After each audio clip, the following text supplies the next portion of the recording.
감히 우리 프랑스를 버리고 한국을 선택한단 말입니까? 이봐요, 체코. 후회할 짓 하지 마십시오. 유럽 전역이 지금 그야말로 발칵 뒤집혔습니다. 체코 정부를 향해 대가를 치를 것이다 라며 으름장을 놓던 프랑스와 독일이 더도 말고 덜도 말고 딱 10분 만에 한국 앞에 박살이 나버렸기 때문입니다. 프랑스가 17년 동안이나 허공에 삽질하며 예산을 4배나 까먹을 때 한국은 50도의 열동네 사막 한복판에서 충격적인 기적을 만들어내버렸습니다. 저 언색의 원전 시장을 싹 다 뒤엎어버린 대한민국의 압도적인 기술. 누가 한국을 하류라 비웃었습니까? 당신들이 한국보다 더 나은 게 대체 뭐란 말입니까? 정치 논리 따위는 쌈이나 싸드십시오. 그리고 오직 한국 이라는 정답만을 찍어낸 한 남자의 피말리는 27조 원짜리 승부까지. 대체 무슨 일이 벌어진 걸까요? 그 전에 잠깐 1초 만에 누를 수 있는 좋아요 버튼을 꾹 눌러주시면 영상 제작에 아주 큰 힘이 됩니다. 그럼 바로 시작하겠습니다. 새벽 2시 전화가 울렸습니다. 당신들 지금 뭐 하는 겁니까? 받자마자 고함이 터져 나왔습니다. 유럽 외교 라인이었죠. 목소리가 떨릴 정도로 격앙되어 있었습니다. 감히 그 나라를 선택하겠다고요? 저는 대답하지 않았습니다. 전화를 끊었죠. 그리고 다시 서류를 펼쳤습니다. 책상 위 조명만 켜진 어두운 방에서 저는 같은 숫자를 또 한 번 들여다봤습니다. 27조 원. 이 서류에 서명하는 순간 27조 원이 움직입니다. 만약 틀리게 된다면요? 저 혼자 책임지면 되는 문제가 아니었습니다. 체코의 다음 세대가 대가를 치르게 되죠. 펜을 들었습니다. 손끝이 차가웠죠. 이건 단순한 선택이 아니었습니다. 우리 체코의 생존이 걸린 문제였죠. 먼저 제 소개를 드려야겠군요. 저는 라데크 체른이라고 합니다. 체코 경제산업부에서 차관직을 맡고 있죠. 산업정책 실무를 담당한 지 벌써 25년이 넘었습니다. 국가 단위의 투자 프로젝트를 여러 차례 총괄해왔고 에너지와 전력 경제 분야가 제 전문 영역이죠. 쉽게 말씀드리자면 실패했을 때 정치가 아니라 국가 자체가 흔들리는 그런 결정들을 맡아온 사람입니다. 저는 국가를 감정으로 운영하지 않습니다. 이상론을 믿지 않죠. 구호를 외치지도 않습니다. 동맹이라는 이름의 감정에 기대지도 않죠. 저는 오직 숫자를 봅니다. 일정을 확인하죠. 실패 확률을 계산하고 그에 따른 책임을 집니다. 그게 제가 25년간 해온 일이었습니다. 그런 제가 왜 새벽 2시에 떨리는 손으로 펜을 들고 있었는지 그 이야기를 지금부터 말씀드리려 합니다. 체코의 전력 상황은 이미 임계점에 도달해 있었습니다. 이건 언젠가 다가올 미래의 문제가 아니었죠. 바로 지금 현재의 위기였습니다. 체코 전역의 공장들이 하루도 쉬지 않고 돌아가고 있었습니다. 제철소는 용광로를 24시간 가동하고 있었죠. 핵심 산업 시설들은 단 하루도 멈출 수 없는 구조로 되어 있었습니다. 그런데 그 모든 것을 지탱하는 전력이 흔들리기 시작한 겁니다. 여러분께 한 가지 여쭤보겠습니다. 전기가 뭐라고 생각하십니까? 많은 분들이 전기를 단순한 에너지라고 생각하시죠. 콘센트에 꽂으면 나오는 것, 스위치를 누르면 켜지는 것 정도로 여기십니다. 하지만 저는 25년 동안 이 분야에서 일하면서 전혀 다른 결론에 도달했습니다. 정의는 에너지가 아닙니다. 정의는 산업의 혈액이죠. 사람의 몸에서 피가 멈추면 어떻게 됩니까? 심장이 멈추고 뇌가 멈추고 결국 생명이 끝나게 됩니다. 국가도 마찬가지입니다. 전기가 멈추면 공장이 멈추고 공장이 멈추면 산업이 멈추고 산업이 멈추면 국가 경제 전체가 마비되죠. 정의는 정책의 문제가 아니라 생존의 조건이었습니다. 그날 저는 회의실에서 보고서를 받았습니다. 체코 전력 수급 현황 보고서였죠. 표지를 넘기는 순간 제 손이 잠시 멈췄습니다. 숫자들이 빨간색으로 표시되어 있었습니다. 경고 표시가 페이지 곳곳에 전멸하고 있었죠. 이건 비유가 아닙니다. 실제로 그렇게 작성된 보고서였습니다. 기존 발전소들의 노후화가 이미 심각한 수준이었습니다. 석탄 발전소는 환경 규제로 인해 순차적으로 폐쇄해야 하는 상황이었죠. 유럽연합의 탄소 중립 정책 때문에 더 이상 석탄에 의존할 수도 없었습니다. 그렇다고 당장 대체할 전력권이 있는 것도 아니었죠. 저는 회의실에 모인 실무진들의 얼굴을 둘러봤습니다. 모두가 같은 생각을 하고 있다는 걸 알 수 있었죠. 하지만 아무도 먼저 입을 열지 않았습니다. 이 상황을 어떻게 해야 하는지 누구도 쉽게 말하지 못하고 있었던 겁니다. 결국 제가 먼저 물었습니다. 재생에너지로 대체할 수 있는 상황입니까? 실무진 중 한 명이 고개를 저었습니다. 불가능합니다, 차관님. 재생에너지는 보조 역할만 가능하죠. 태양광은 해가 지면 발전을 멈추고 풍력은 바람이 불지 않으면 가동할 수 없습니다. 체코의 산업 구조를 지탱할 기저전원으로는 턱없이 부족했죠. 기저전원이라는 말을 들어보셨는지 모르겠습니다. 이건 전력의 심장과 같은 겁니다. 24시간 365일 쉬지 않고 돌아가는 발전시설을 말하죠. 가정에서 쓰는 전기는 잠깐 끊겨도 불편한 정도에서 그칩니다. 하지만 산업용 전기가 끊기면 상황이 완전히 달라지죠. 제철소의 용광로가 멈추면 그 안에 있던 쇳물이 굳어버립니다. 반도체 공장의 전기가 1초라도 끊기면 생산 라인 전체가 폐기되죠.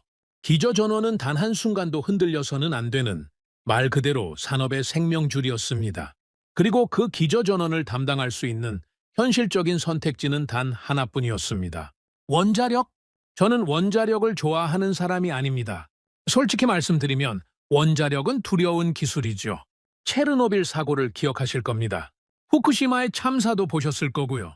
원전 사고는 한 번 터지면 수십 년이 지나도 수습이 안 됩니다. 방사능에 오염된 땅은 사람이 살 수 없게 되죠. 그 피해는 다음 세대까지 이어집니다. 하지만 저는 감정으로 국가를 운영할 수 없는 위치에 있었습니다. 원자력이 위험하다는 것을 모르는 사람은 없죠. 그렇다고 해서 대안이 있는 것도 아니었습니다. 재생에너지로는 산업을 지탱할 수 없고 석탄은 더 이상 사용할 수 없고 천연가스는 다른 나라에 목줄을 내주는 것과 같았죠. 남는 선택지가 없었습니다. 원자력은 선택이 아니었습니다. 강제된 결론이었죠. 회의가 계속되면서 분위기는 점점 무거워졌습니다. 모두가 같은 결론에 도달하고 있었지만 누구도 그 결론을 입 밖에 내고 싶어 하지 않았죠. 원자력 발전소를 새로 짓는다는 것은 단순한 건설 프로젝트가 아니었기 때문입니다. 신규 원전 사업의 예상 규모는 27조 원이었습니다. 체코 같은 나라에게 이 숫자가 어떤 의미인지 아시겠습니까? 국가 예산의 상당 부분을 한 프로젝트에 쏟아 부어야 하는 겁니다. 그것도 30년짜리 장기 프로젝트예요. 한 번 시작하면 중간에 멈출 수 없죠. 멈추는 순간 투자금 전액이 매몰됩니다. 그리고 무엇보다 이 결정의 책임은 결국 개인에게 돌아오게 되어 있었습니다. 회의에서 결론이 나더라도 최종 서류에 사인하는 건 집단이 아니라 개인이죠. 그 개인이 바로 저였습니다. 제가 사인하면 27조 원이 움직이고 제가 사인한 결정이 틀리면 국가 한 세대가 그 대가를 치르게 됩니다. 성공하면요, 아무도 칭찬하지 않습니다. 당연한 일을 했을 뿐이라고 하겠죠. 실무진 중 한 명이 조심스럽게 물었습니다. 차관님, 이 일정을 정말 맞출 수 있다고 보십니까? 회의실이 조용해졌습니다. 모든 시선이 제게 쏠렸죠. 저는 잠시 생각했습니다. 그리고 천천히 입을 열었습니다. 가능하다고 말하는 건 쉽습니다. 제 목소리가 회의실에 울렸습니다. 책임지는 건 다릅니다. 그 순간 회의실 공기가 한층 더 무거워지는 게 느껴졌습니다. 제 대답은 질문에 대한 답이 아니었죠. 우리 모두가 짊어져야 할 무게를 확인시켜준 것에 가까웠습니다. 원전은 한 번 시작하면 되돌릴 수 없는 프로젝트입니다. 완공까지 10년 이상이 걸리고 그 이후로도 60년간 가동되죠. 지금 우리가 내리는 결정이 앞으로 70년간 체코의 운명을 좌우하게 되는 겁니다. 그날 저녁, 저는 혼자 사무실에 남아 자료를 검토했습니다. 원전을 지을 수 있는 나라가 세계에 몇이나 되는지 아십니까? 생각보다 많지 않습니다. 원자력 발전소는 인류가 만든 가장 복잡한 구조물 중 하나이죠. 설계부터 시공, 운영까지 모든 단계에서 최고 수준의 기술력이 필요합니다. 사소한 실수 하나가 재앙으로 이어질 수 있기 때문에 수천 개의 부품 하나하나가 완벽해야 하죠. 그래서 원전 건설은 전통적으로 몇몇 강대국들의 영역이었습니다. 프랑스가 있었죠. 유럽 원자력의 자존심이라 불리는 나라입니다. 미국도 있었습니다. 세계 최초로 상업용 원전을 가동한 나라죠. 러시아도 빠질 수 없었습니다. 구소련 시절부터 쌓아온 기술력이 있으니까요. 그런데 자료를 검토하면 할수록 이상한 점이 눈에 들어왔습니다. 프랑스에서 진행 중인 원전 프로젝트 자료를 펼쳐봤습니다. 핀란드에 짓고 있는 원전이었죠. 원래 4년 만에 완공될 예정이었습니다. 그런데 실제로는 어떻게 됐을까요? 14년이 걸렸습니다. 예산도 30억 유로에서 시작해서 110억 유로까지 불어났죠. 저는 그 숫자를 보고 눈을 의심했습니다. 4년 예정이 14년이라고요? 예산이 4배 가까이 증가했다고요? 이건 단순한 지연이 아니었습니다. 시스템 자체가 무너진 것이죠. 미국 자료도 확인해 봤습니다. 상황은 더 심각했습니다. 미국에서는 수십 년간 새 원전을 짓지 못하고 있었죠. 가장 최근에 시도한 프로젝트는 공정률 40%에서 중단됐습니다. 이유가 뭐였을까요? 기술이 사라진 겁니다. 정확히 말하면 기술을 가진 사람들이 사라졌죠. 원전을 짓지 않으면 원전 기술자가 필요 없어집니다. 기술자가 없으면 다음 세대의 기술이 전수되지 않죠. 그렇게 한 세대가 지나면 아무리 돈이 있어도 원전을 지을 수 없게 됩니다. 미국이 바로 그 상황이었습니다. 저는 자료를 넘기다가 낯선 이름 하나를 발견했습니다. 후보국 명단 하단에 적혀 있었죠. 솔직히 말씀드리면 처음에는 별 관심을 두지 않았습니다. 그 나라는 원자력 분야에서 전통적인 강자가 아니었으니까요. 유럽에서는 그 나라를 효율적인 제조 국가 정도로 알고 있었습니다. 자동차 잘 만들고 휴대폰 잘 만드는 나라. 하지만 원자력 발전소라고요? 솔직히 이 판의 주인공은 아니라고 생각했습니다. 그런데 그 나라 옆에 적힌 숫자가 이상했습니다. 건설 지원 이력 없음, 예산 초과 이력 없음. 저는 그 줄을 다시 읽었습니다. 그리고 한 번 더 읽었죠. 뭔가 잘못된 게 아닐까 싶었습니다. 강대국들이 죄다 실패하고 있는 판에 어떻게 이런 기록이 나올 수 있습니까? 저는 그 나라 이름 위에 형광펜으로 줄을 그었습니다. 한국. 그날 밤 저는 처음으로 그 나라에 대해 본격적으로 조사하기 시작했습니다. 그리고 그게 모든 것의 시작이었죠. 다음 날 아침 저는 회의실로 향했습니다. 전날 밤 한국이라는 이름 위에 그어놓은 형광펜 자국이 계속 머릿속에 남아 있었죠. 하지만 그날 회의의 주제는 한국이 아니었습니다. 우리가 논의해야 할 것은 훨씬 더 당연한 이름이었죠. 프랑스. 회의실에 들어서자마자 분위기가 느껴졌습니다. 묘한 안도감 같은 것이 공기 중에 떠돌고 있었죠. 전날까지만 해도 무겁기만 했던 얼굴들이 한결 편안해 보였습니다. 이유는 간단했습니다. 모두가 답을 알고 있다고 생각했기 때문이죠. 유럽에서 원전을 짓는다면 당연히 프랑스 아니겠습니까? 이건 질문이 아니었습니다. 유럽 에너지 업계에서는 거의 상식에 가까운 명제였죠. 프랑스는 유럽 원자력의 자존심이었습니다. 전체 전력의 70% 이상을 원자력으로 생산하는 나라였죠. 원전 기술하면 프랑스, 이건 수십 년간 아무도 의심하지 않았던 공식이었습니다. 게다가 정치적으로도 프랑스가 유리했습니다. 체코는 유럽연합 회원국이죠. 유럽연합 내에서 가장 강력한 발언권을 가진 나라 중 하나가 바로 프랑스입니다. 프랑스를 선택하면 외교적으로도 편하고 정치적으로도 안전하죠. 누가 뭐라고 하겠습니까? 유럽 문제는 유럽이 해결한다. 이보다 더 그럴듯한 명분이 어디 있겠습니까? 회의가 시작되자 실무진 중 한 명이 먼저 입을 열었습니다. 결국 프랑스겠죠? 그 말에 몇몇이 고개를 끄덕였습니다. 당연하다는 듯이요. 회의실 분위기는 이미 결론을 공유하고 있었죠. 마치 우리가 모인 이유가 결정을 내리기 위해서가 아니라 이미 정해진 결론을 확인하기 위해서인 것처럼요. 저도 처음에는 크게 다른 생각이 없었습니다. 솔직히 말씀드리면 프랑스가 아니면 누가 있겠습니까? 미국은 수십 년째 원전을 못 짓고 있었고 러시아는 정치적으로 선택할 수 없는 상황이었죠. 중국도 마찬가지였습니다. 현실적으로 남는 선택지가 프랑스밖에 없어 보였던 겁니다. 하지만 뭔가가 계속 마음에 걸렸습니다. 전날 밤에 본 그 숫자들이요? 핀란드에서 프랑스가 짓고 있는 원전 자료 말입니다. 4년 예정이 14년으로 늘어났고 예산이 4배 가까이 불어났다는 그 기록이 머릿속을 떠나지 않았죠. 저는 천천히 입을 열었습니다. 상식은 자주 맞습니다. 회의실이 잠시 조용해졌습니다. 제가 동의하는 건가 아닌가 모두가 제 다음 말을 기다리고 있었죠. 하지만 원자력은 상식으로 짓지 않습니다. 그 순간 회의실 공기가 미묘하게 바뀌었습니다. 편안했던 얼굴들의 긴장이 스며들기 시작했죠. 제 말의 의미를 이해한 겁니다. 저는 당연한 결론에 의문을 제기하고 있었습니다. 저는 계속 말을 이었습니다. 원자력 발전소는 말로 짓는 게 아닙니다. 기록으로 짓는 거죠. 어떤 나라가 과거에 무슨 말을 했는지는 중요하지 않습니다. 중요한 건 그 나라가 실제로 무엇을 해냈느냐는 겁니다. 약속한 기한 내에 완공했는지, 책정된 예산 안에서 마무리했는지, 중간에 문제가 터지지는 않았는지, 이런 기록들이 쌓여서 신뢰가 만들어지는 거죠. 실무진들의 표정이 점점 진지해졌습니다. 제가 무슨 말을 하려는지 감을 잡기 시작한 거죠. 여러분, 원전 건설이 왜 어려운지 아십니까? 저는 회의실을 둘러보며 물었습니다. 원전은 세상에서 가장 복잡한 건축물 중 하나입니다. 수만 개의 부품이 완벽하게 맞물려 돌아가야 하죠. 배관 하나, 밸브 하나, 용접 이음사의 하나까지 전부 검증을 받아야 합니다. 사소한 실수 하나가 수십 년 뒤에 대형 사고로 이어질 수 있기 때문이죠. 그래서 원전 건설에는 시간이 걸립니다. 보통 10년 정도를 예상하죠. 하지만 문제는 그 10년이 15년이 되고 15년이 20년이 되는 경우가 너무 많다는 겁니다. 왜 그럴까요? 기술이 부족해서가 아닙니다. 기술은 이미 수십 년 전에 완성됐죠. 문제는 기술을 실행하는 사람과 시스템에 있습니다. 저는 테이블 위에 놓인 서류 뭉치를 가리켰습니다. 여기 각 나라의 원전 건설 이력이 있습니다. 저는 이 자료를 전면 재검토할 것을 제안합니다. 정치나 외교 논리가 아니라 순수하게 데이터만 보자는 겁니다.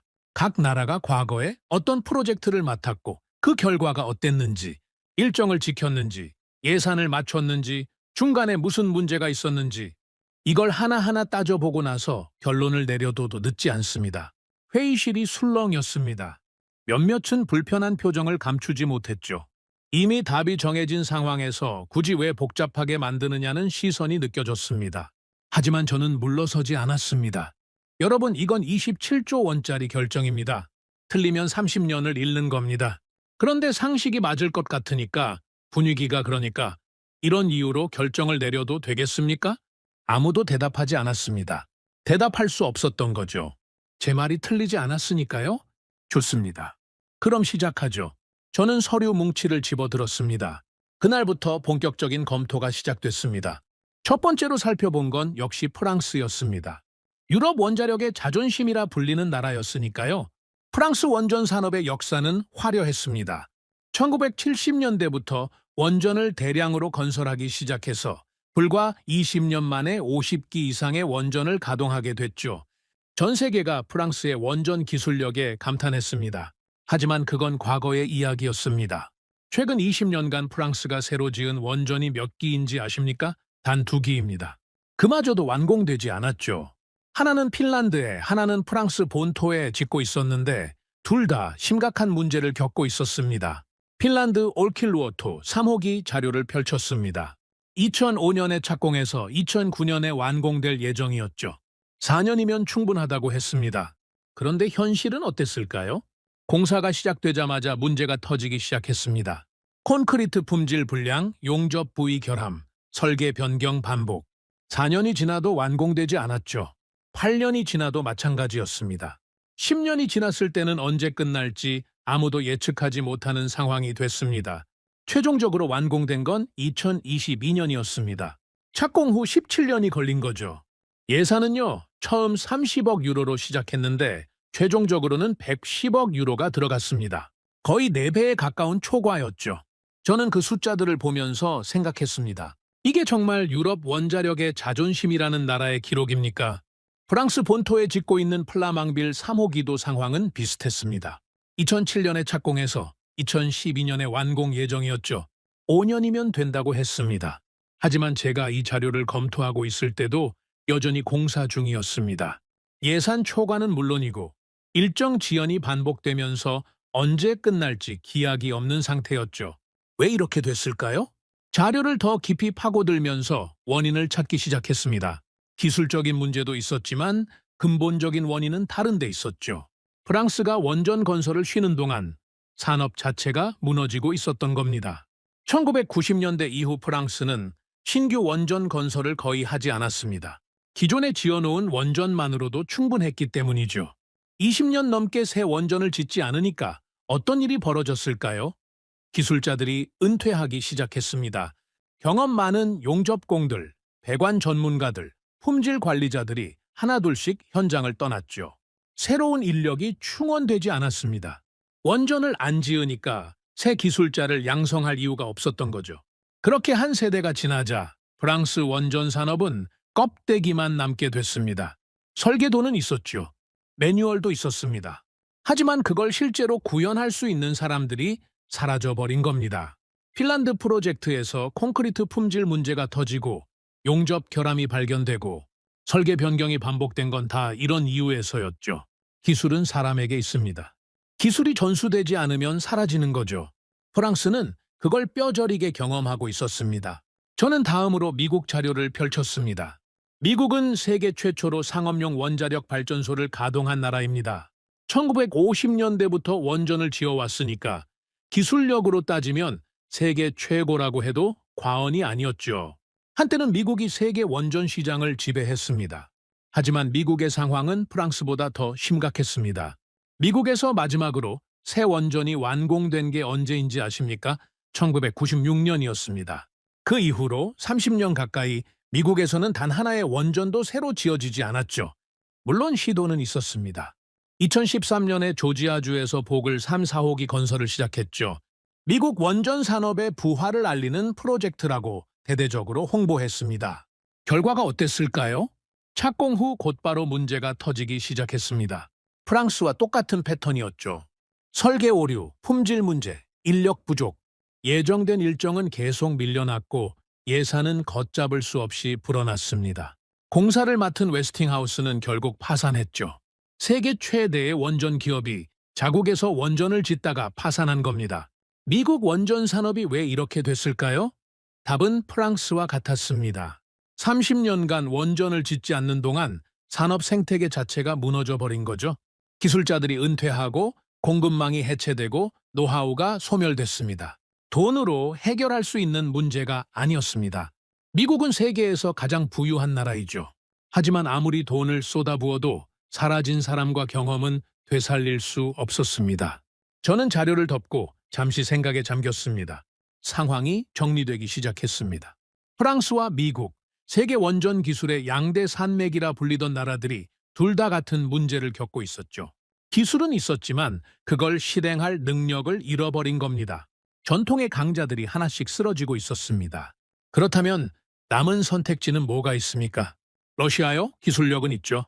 하지만 정치적으로 선택할 수 없는 상황이었습니다. 당시 국제 정세를 생각해 보십시오. 러시아의 국가 핵심 인프라를 맡긴다? 체코 국민 누구도 동의하지 않을 겁니다. 중국은요? 마찬가지였습니다. 기술력이 빠르게 성장하고 있다는 건 알고 있었지만 유럽연합 회원국이 중국의 원전 건설을 맡기는 건 현실적으로 불가능했죠. 저는 다시 그 이름을 떠올렸습니다. 한국. 전날 밤 형광펜으로 줄을 그어놓은 그 이름이었죠. 솔직히 아직은 반신반의했습니다. 한국이 원전을 짓는다고요? 한국은 효율적인 제조 국가라는 건 알고 있었습니다. 삼성 휴대폰, 현대 자동차, 이런 건 유럽에서도 유명하죠. 하지만 원자력 발전소라니요. 이건 자동차나 휴대폰과는 차원이 다른 문제 아닙니까? 하지만 데이터는 거짓말을 하지 않습니다. 저는 한국의 원전 건설 이력 자료를 요청했습니다. 며칠 후 그 자료가 제 책상 위에 놓였을 때 저는 처음으로 진지하게 한국을 바라보기 시작했습니다. 한국은 1970년대 말부터 원전을 지어왔습니다. 처음에는 외국 기술을 도입해서 시작했죠. 미국과 프랑스 기술을 배워온 겁니다. 하지만 그게 끝이 아니었습니다. 한국은 배운 기술을 자기 것으로 만들어 나갔죠. 그리고 어느 순간부터는 독자적인 기술로 원전을 짓기 시작했습니다. 지금 한국에는 25기 이상의 원전이 가동되고 있습니다. 전체 전력의 30% 정도를 원자력으로 생산하죠. 단순히 많이 짓는 게 중요한 게 아닙니다. 중요한 건 어떻게 지었느냐는 겁니다. 한국의 원전 건설 기록을 보면서 저는 눈을 의심했습니다. 예정 공기 준수율 100%에 가까웠습니다. 예산 초과도 거의 없었죠. 프랑스가 17년 걸린 원전을 한국은 5년 안에 지어냈습니다. 같은 원전인데 어떻게 이런 차이가 날 수 있습니까? 저는 그 자료를 들고 다시 회의실로 향했습니다. 회의실 문을 열고 들어서자 모든 시선이 제게 쏠렸습니다. 제 손에 들린 서류 뭉치를 본 거죠. 저는 테이블 중앙에 자료를 내려놓았습니다. 여러분, 우리가 알고 있던 상식이 틀렸을 수도 있습니다. 회의실이 조용해졌습니다. 아무도 먼저 말하지 않았죠. 저는 자료를 한 장씩 넘기며 설명하기 시작했습니다. 프랑스의 지연, 미국의 실패, 그리고 한국의 기록. 설명을 마치고 나자 회의실 분위기가 완전히 달라져 있었습니다. 처음에 있던 그 편안한 안도감은 온데간데 없이 사라졌죠. 대신 무거운 침묵이 회의실을 채우고 있었습니다. 누군가가 조심스럽게 물었습니다. 차관님, 혹시 한국을 진지하게 고려하고 계신 겁니까? 저는 그 질문에 바로 대답하지 않았습니다. 대신 창밖을 바라봤죠. 프라하의 하늘이 흐렸습니다. 한참을 침묵하다가 저는 천천히 입을 열었습니다. 아직은 모릅니다. 하지만 한 가지는 확실해졌습니다. 저는 회의실을 둘러봤습니다. 이 판은 우리가 생각했던 것처럼 쉽게 끝나지 않을 겁니다. 그 말과 함께 회의가 끝났습니다. 하지만 모두가 알고 있었죠. 이제 진짜 시작이라는 걸요. 며칠 후 제 책상 위에 두꺼운 보고서가 놓였습니다. 제가 직접 요청한 자료였죠. 지난 20년간 전 세계에서 진행된 원전 건설 프로젝트의 상세 기록이었습니다. 착공일, 예정 완공일, 실제 완공일, 초기 예산, 최종 집행 예산, 공사 중 발생한 문제들. 모든 것이 숫자로 정리되어 있었죠. 저는 커피 한 잔을 내려놓고 첫 페이지를 펼쳤습니다. 그날 밤 저는 사무실을 떠나지 못했습니다. 페이지를 넘길수록 믿기 어려운 숫자들이 눈앞에 펼쳐졌기 때문이죠. 먼저 핀란드 올킬루오토 3호기 자료부터 자세히 살펴봤습니다. 이 프로젝트는 유럽 원전 르네상스의 상징이 될 예정이었습니다. 2000년대 초반 유럽에서는 원자력에 대한 관심이 다시 높아지고 있었죠. 기후변화 문제가 심각해지면서 탄소를 배출하지 않는 원자력이 재조명받기 시작한 겁니다. 핀란드는 그 흐름의 선두에 서기로 결정했습니다. 2005년 핀란드는 프랑스의 아레바와 계약을 체결했습니다. 아레바는 당시 세계 최대의 원전 기업이었죠. 프랑스 원자력 기술의 정수를 집대성한 회사라고 할 수 있었습니다. 계약 조건은 명확했습니다. 총 공사비 30억 유로, 공사 기간 4년. 2009년에는 핀란드 국민들이 새 원전에서 생산된 전기를 사용할 수 있을 거라고 했죠. 4년이면 충분하다고 했습니다. 유럽 최고의 기술력을 가진 프랑스가 짓는 겁니다. 핀란드 정부도 아레바도 누구도 이 일정을 의심하지 않았죠. 모든 것이 완벽하게 계획되어 있었습니다. 적어도 서류상으로는요. 하지만 현실은 서류와 달랐습니다. 착공 후 첫 해부터 문제가 터지기 시작했습니다. 콘크리트 품질 불량이었죠. 원전의 기초를 이루는 콘크리트에서 균열이 발견됐습니다. 원자력 발전소에서 콘크리트 품질 문제가 얼마나 심각한 건지 아십니까? 원전의 경납 구조물은 방사능 유출을 막는 최후의 방벽입니다. 이 구조물에 문제가 생기면 체르노빌이나 후쿠시마 같은 참사로 이어질 수 있죠. 공사가 중단됐습니다. 콘크리트를 다시 타설해야 했죠. 몇 달이 지연됐습니다. 하지만 이건 시작에 불과했습니다. 다음 해에는 용접 결함이 발견됐습니다. 원전 내부의 배관 시스템을 연결하는 용접 부위에서 문제가 나온 거죠. 원전에는 수백 킬로미터에 달하는 배관이 들어갑니다. 뜨거운 냉각수가 그 배관을 타고 흐르죠. 용접 하나가 잘못되면 냉각수가 새고 냉각수가 새면 원자로 온도를 제어할 수 없게 됩니다. 다시 공사가 중단됐습니다. 용접을 처음부터 다시 해야 했죠. 이미 일정은 1년 이상 밀려 있었습니다.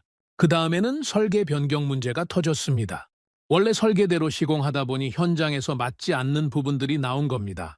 설계팀과 시공팀 사이에 소통이 제대로 되지 않았던 거죠. 설계를 수정하고 이미 지은 부분을 뜯어 고쳐야 했습니다. 4년이 지났습니다. 원전은 완공되지 않았죠. 8년이 지났습니다. 여전히 공사 중이었습니다. 10년이 지났을 때 저는 이 프로젝트가 과연 완공될 수 있기는 한 건지 의문이 들기 시작했습니다. 그때쯤 되니까 언론에서도 이 프로젝트를 유럽 원전 산업의 수치라고 부르기 시작했죠. 최종 완공은 2022년이었습니다. 착공 후 17년이 걸린 겁니다. 4년 예정이 17년이 됐습니다. 예산은요? 30억 유로에서 시작해서 최종적으로 110억 유로가 들어갔습니다. 거의 4배에 가까운 초과였죠. 저는 그 숫자들을 한참 동안 바라봤습니다. 이게 유럽 원자력의 자존심이라는 나라의 기록이란 말입니까? 세계 최고라던 프랑스 원전 기술의 현 주소가 이거란 말입니까? 한 가지 사례만으로 판단하기는 어렵다고 생각했습니다. 핀란드 프로젝트는 예외적인 상황이 겹친 불운한 케이스일 수도 있으니까요. 그래서 다른 자료를 찾아봤습니다. 프랑스 본토의 플라망빌 3호기 기록이었죠. 이 프로젝트는 2007년에 착공했습니다. 프랑스 정부가 야심차게 추진한 사업이었죠. 자국 땅에 최신 원전을 지어서 프랑스 원전 기술의 건재함을 증명하겠다는 취지였습니다. 예정 공기는 5년, 예산은 33억 유로였습니다. 결과가 어땠을까요? 제가 이 보고서를 검토하고 있을 때가 2023년이었습니다. 착공 후 16년이 지난 시점이었죠. 그런데 아직도 완공이 안 된 상태였습니다. 예산은 이미 130억 유로를 넘어섰고 완공 시점은 계속 뒤로 밀리고 있었죠. 이건 예외가 아니었습니다. 패턴이었습니다. 프랑스가 손대는 원전마다 똑같은 문제가 반복되고 있었던 겁니다. 품질 불량, 용접 결함, 설계 오류, 일정 지연, 예산 초과, 마치 복사한 것처럼 같은 문제들이 되풀이됐죠. 저는 보고서를 덮고 잠시 눈을 감았습니다. 머릿속이 복잡해지기 시작했죠. 왜 이렇게 됐을까? 프랑스는 분명 원전 기술 강국이었습니다. 1970년대부터 80년대까지 20년 동안 50기 이상의 원전을 지은 나라였죠. 그때는 이런 문제가 없었습니다. 그런데 왜 지금은 원전 하나를 제대로 짓지 못하는 겁니까? 답을 찾기 위해 더 깊이 파고들었습니다. 1990년대 이후 프랑스의 원전 정책을 살펴봤습니다. 그리고 원인을 찾았죠. 프랑스는 1990년대 이후 신규 원전 건설을 거의 중단했습니다. 이미 50기 이상의 원전이 가동되고 있었고 전력이 남아돌 정도였으니까요. 새 원전을 지을 필요가 없었던 겁니다. 문제는 그 다음에 벌어졌습니다. 원전을 짓지 않으면 원전 기술자가 필요 없어집니다. 기술자가 필요 없으면 새로운 인력을 양성할 이유도 없죠.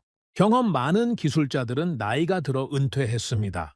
하지만 그 자리를 채울 젊은 인력이 없었죠. 20년간 원전을 짓지 않았으니 20년간 후배들을 양성하지 않은 겁니다. 그렇게 한 세대가 지났습니다. 그리고 2000년대 들어서 다시 원전을 짓기로 했을 때 프랑스는 충격적인 현실과 마주해야 했습니다. 기술은 남아 있었지만 그 기술을 실행할 사람이 사라져버린 거죠. 설계도는 있었습니다. 매뉴얼도 있었죠. 컴퓨터에 저장된 데이터도 있었습니다. 하지만 그걸 실제로 현장에서 구현할 수 있는 그 경험을 가진 사람들이 없었습니다. 콘크리트를 어떤 비율로 섞어야 하는지, 용접을 어떤 각도로 해야 하는지, 배관을 어떤 순서로 연결해야 하는지, 이런 것들은 책으로 배울 수 없는 겁니다. 현장에서 수십 년간 축적되는 노하우이죠. 프랑스는 그 노하우를 잃어버렸습니다. 저는 한숨을 내쉬며 다음 자료를 펼쳤습니다. 미국이었죠. 미국의 상황은 프랑스보다 더 심각했습니다.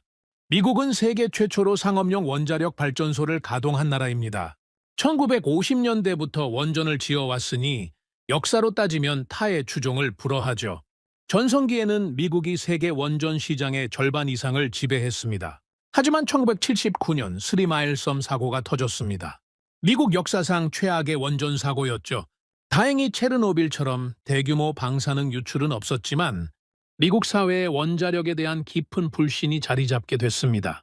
그 이후로 미국에서 새 원전 건설은 사실상 중단됐죠.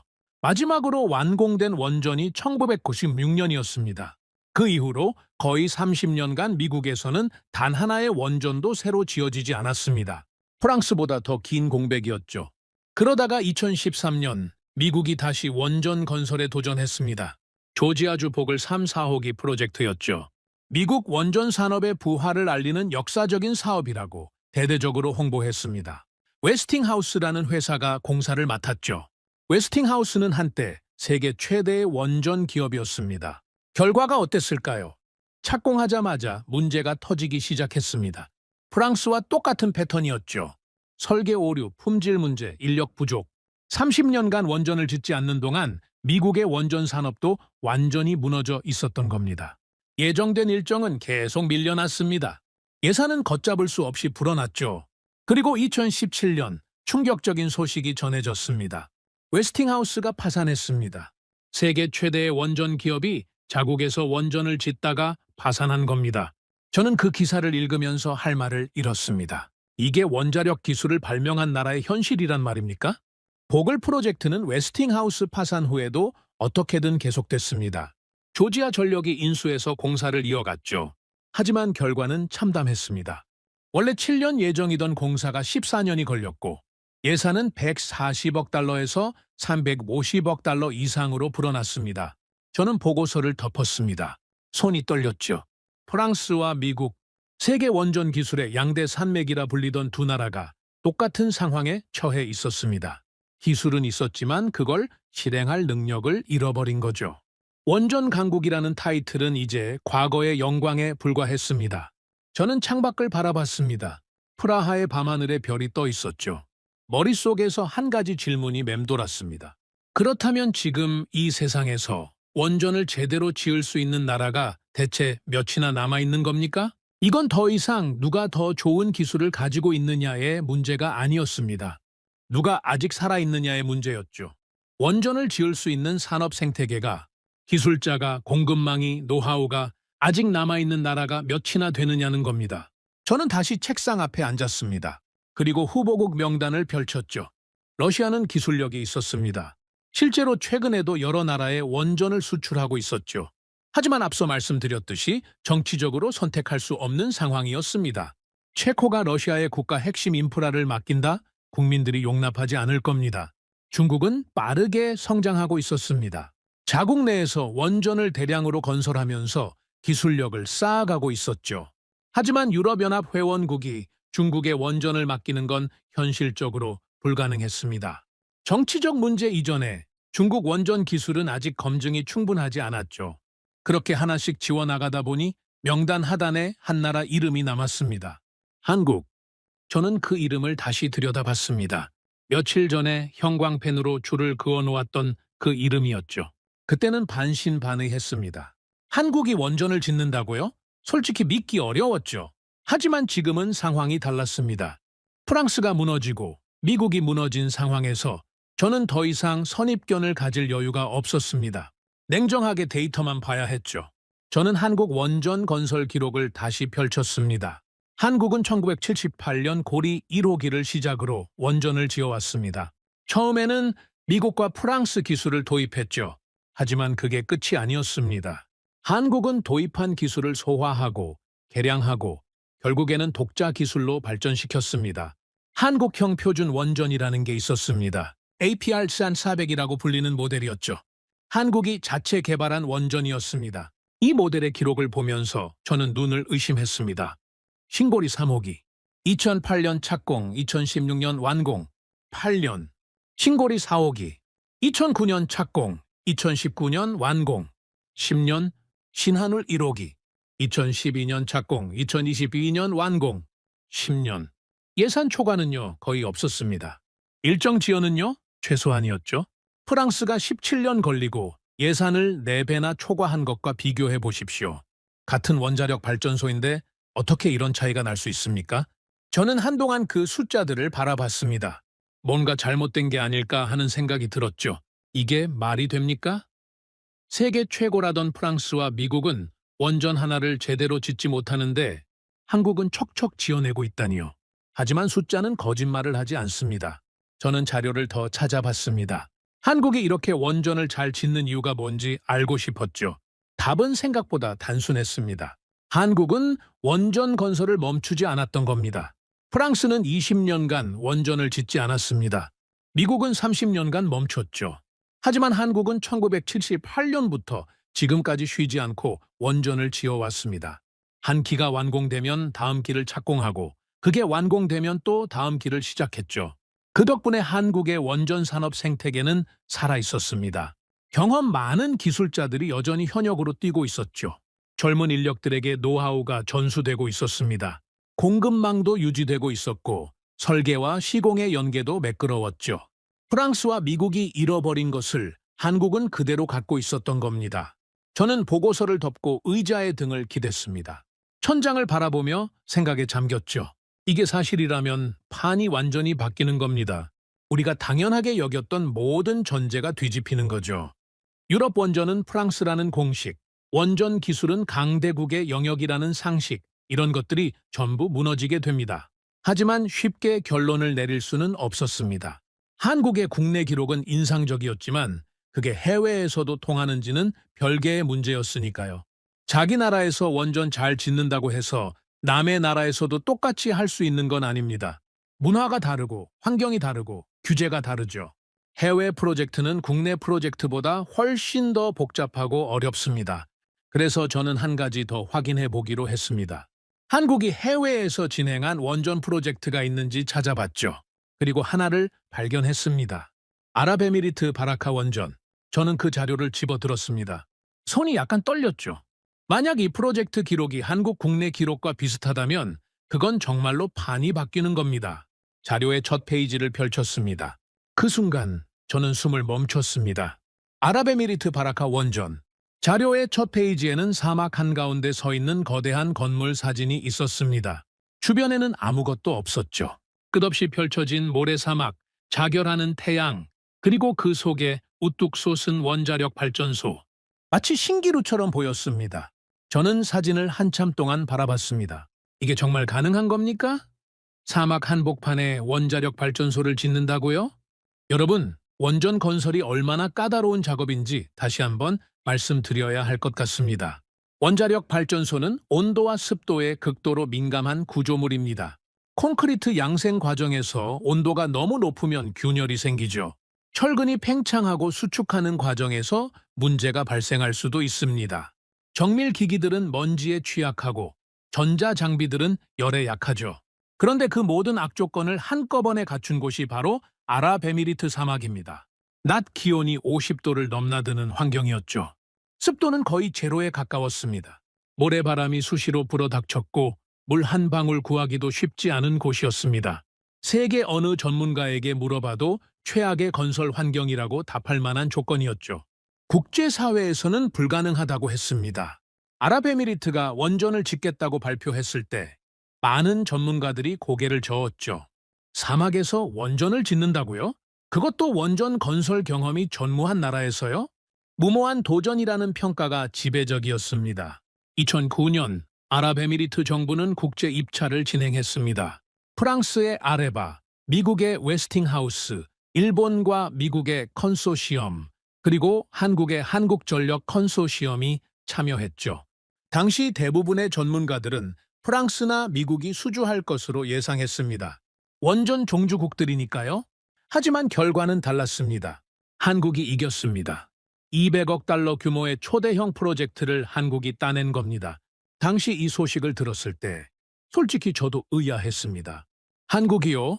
한국이 프랑스와 미국을 제치고 원전을 수주했다고요?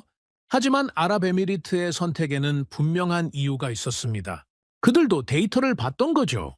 프랑스가 핀란드에서 어떤 참사를 벌이고 있는지, 미국의 원전 산업이 얼마나 망가져 있는지, 그걸 알고 있었기 때문에 한국을 선택한 겁니다.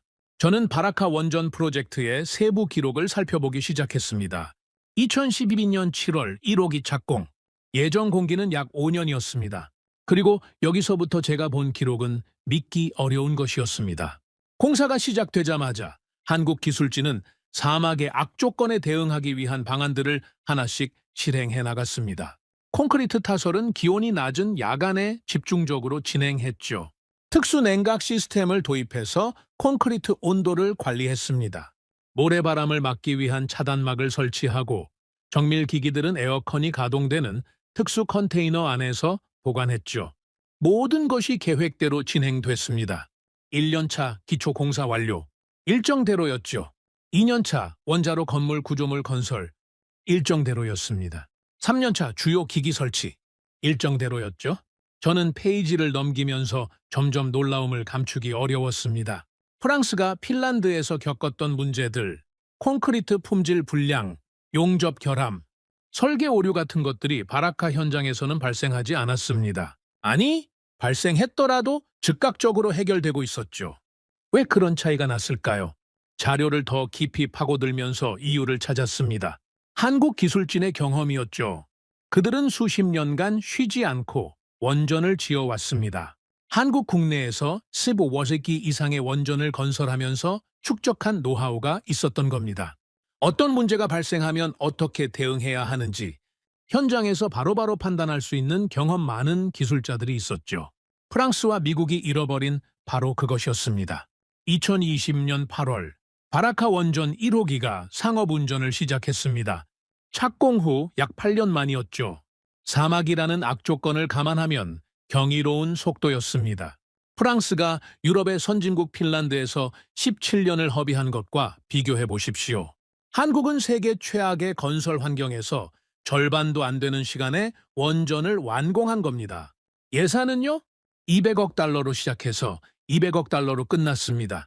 저는 그 숫자를 보고 한동안 멍하니 앉아 있었습니다. 이게 가능한 겁니까? 프랑스는 30억 유로가 110억 유로가 됐는데 한국은 200억 달러가 그대로 200억 달러입니다. 예산 초과가 없었다는 말이죠. 더 놀라운 건 그 다음이었습니다. 바라카 원전은 1호기만 있는 게 아니었습니다.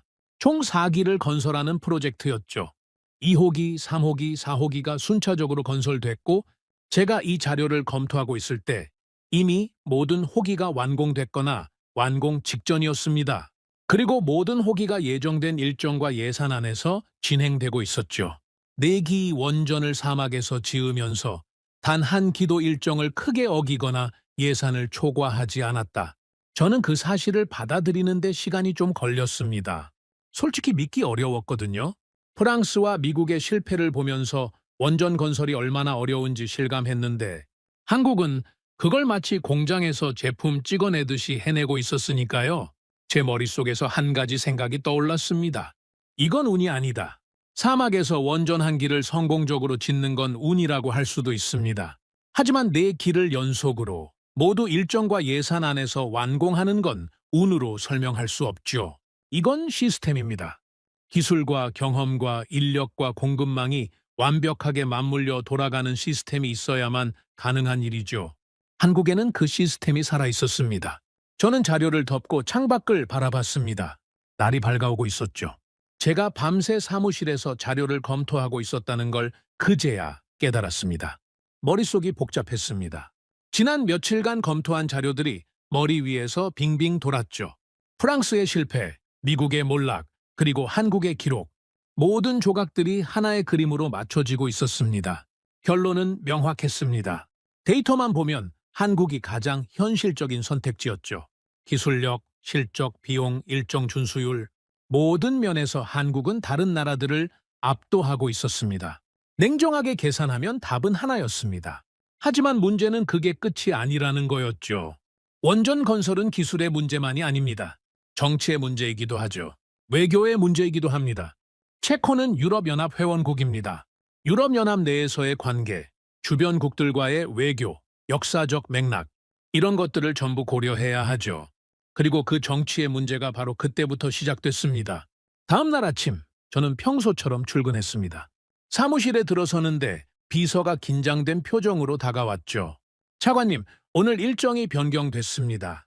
무슨 일이냐고 물었습니다. 비서가 조심스럽게 대답했죠. 외교부에서 연락이 왔습니다. 긴급 협의가 필요하다고 합니다. 저는 그 말을 듣고 직감적으로 알았습니다. 시작됐구나. 외교부 회의실에 들어서자 분위기가 심상치 않았습니다. 평소에 보던 얼굴들이었지만 표정들이 달랐죠. 긴장감이 공기 중에 떠돌고 있었습니다.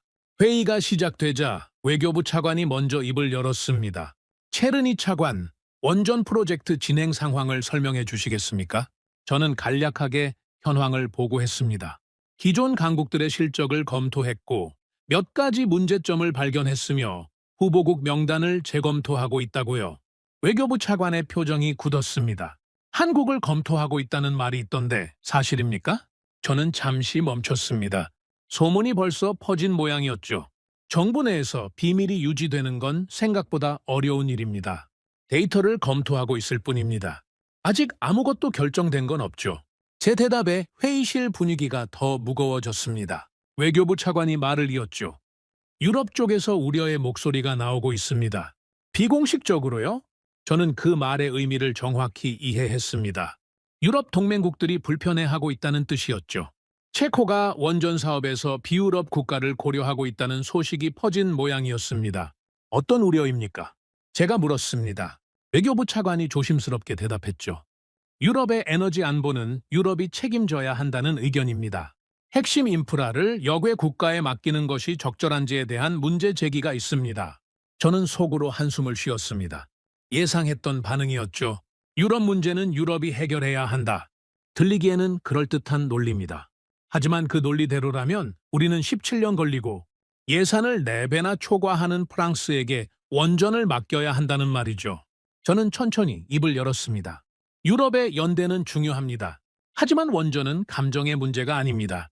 27조 원짜리 프로젝트입니다. 30년간 국가 전력을 책임질 시설이죠.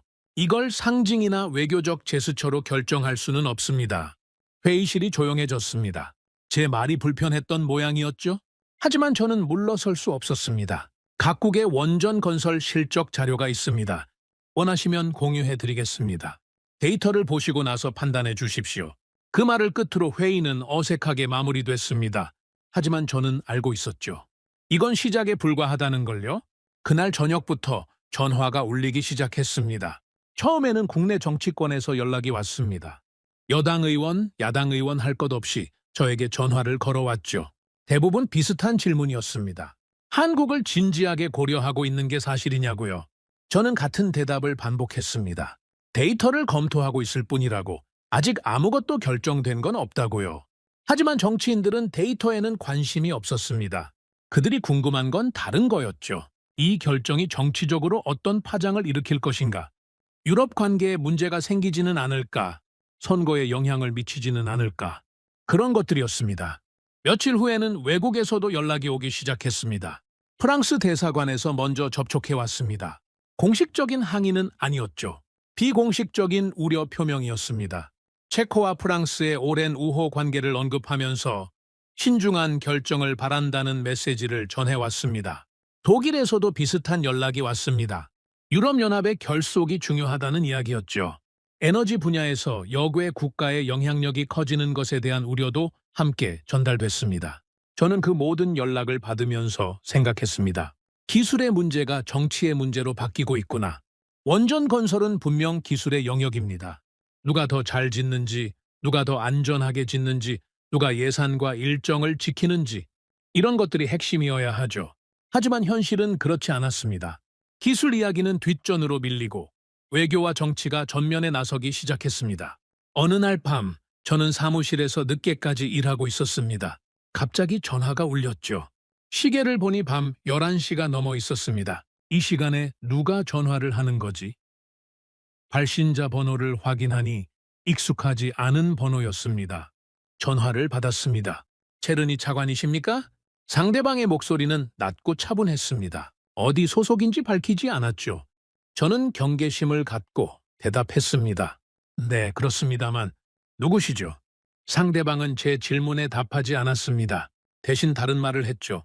차관님께서 검토하고 계신 내용에 대해 잘 알고 있습니다. 신중하게 생각해 주셨으면 합니다. 무슨 말씀이신지 잘 모르겠습니다. 저는 일부러 모르는 척 대답했습니다. 상대방이 말을 이었죠. 체코는 유럽의 일원입니다. 유럽의 핵심 인프라가 유럽 밖으로 나가는 것은 많은 사람들을 불편하게 만들 수 있습니다. 차관님의 커리어를 위해서라도 신중한 결정을 권합니다. 저는 그 말을 듣고 잠시 침묵했습니다. 이건 협박에 가까운 말이었죠. 상대방이 누구인지는 모르겠지만 분명 상당한 영향력을 가진 쪽에서 보낸 사람이었습니다. 저는 천천히 대답했습니다. 제가 검토하는 기준은 하나입니다. 체코 국민에게 가장 이익이 되는 선택이 무엇인가? 그 외에 고려사항은 없습니다. 상대방은 잠시 침묵했습니다. 그리고 한마디만 남기고 전화를 끊었죠. 후회하지 않으시길 바랍니다. 전화가 끊긴 후 저는 한동안 수화기를 들고 서 있었습니다. 손이 약간 떨리는 게 느껴졌죠. 두려웠다고요? 솔직히 말하면 네, 두려웠습니다. 하지만 두려움 때문에 결정을 바꿀 수는 없었습니다. 저는 책상 위에 놓인 자료를 다시 들여다봤습니다. 프랑스 17년 지연 예산 4배 초과, 미국 원전 기업 파산 30년간 신규 건설 제로, 한국 일정 준수 예산 준수 사막에서도 성공. 숫자는 명확했습니다.